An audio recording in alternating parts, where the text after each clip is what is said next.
বিশ্বজুড়ে সরকার বিরোধী আন্দোলনে উত্তাল পরিস্থিতি বিরাজ করছে। গেল সপ্তাহে বিভিন্ন দেশের আন্দোলনে নিহত হয়েছেন কমপক্ষে ৩৭ জন।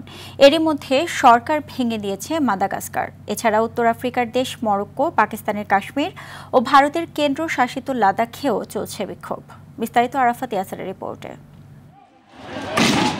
তরুণদের সরকার বিরোধী বিক্ষোভে অস্থিতিশীল আফ্রিকার দেশ মাদাগাস্কার। বিদ্যুৎ ও পানির সংকটকে কেন্দ্র করে শুরু হওয়া বিক্ষোভ রক্তক্ষয়ী রূপ নেয়। পরিস্থিতি খারাপের দিকে যেতে থাকলে প্রথমে বিদ্যুৎ ও জ্বালানি মন্ত্রীকে বরখাস্ত করেন প্রেসিডেন্ট। এরপরেও থামেনি আন্দোলন। বিক্ষোভকারীরা সরাসরি প্রেসিডেন্ট ও তার পুরো সরকারকে পদত্যাগের আহ্বান জানান। শেষ পর্যন্ত বাধ্য হয়ে প্রধানমন্ত্রীকে বরখাস্ত এবং পুরো সরকার বাতিল ঘোষণা করেন প্রেসিডেন্ট আন্দ্রি রাজোয়ালিনা।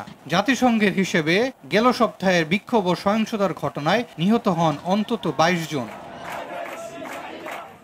জেনজির সরকার বিরোধী আন্দোলনে উত্তাল উত্তর আফ্রিকার আরেক দেশ মরক্কো। এই ঘটনায় বুধবার আন্দোলন চলাকালে লাকলিয়ার একটি পুলিশ স্টেশনে হামলা চালায় একদল বিক্ষোভকারী। এ সময় পুলিশ গুলি চালালে ৩ জন নিহত হন। ক্রমবর্ধমান বেকারত্বের অবসান, দুর্নীতি দমন এবং শিক্ষা ও স্বাস্থ্যসেবা পরিষেবার মান বৃদ্ধির দাবিতে ২৮ সেপ্টেম্বর থেকে রাবাতে বিক্ষোভ শুরু করে জেনজি 212 নামের সংগঠন।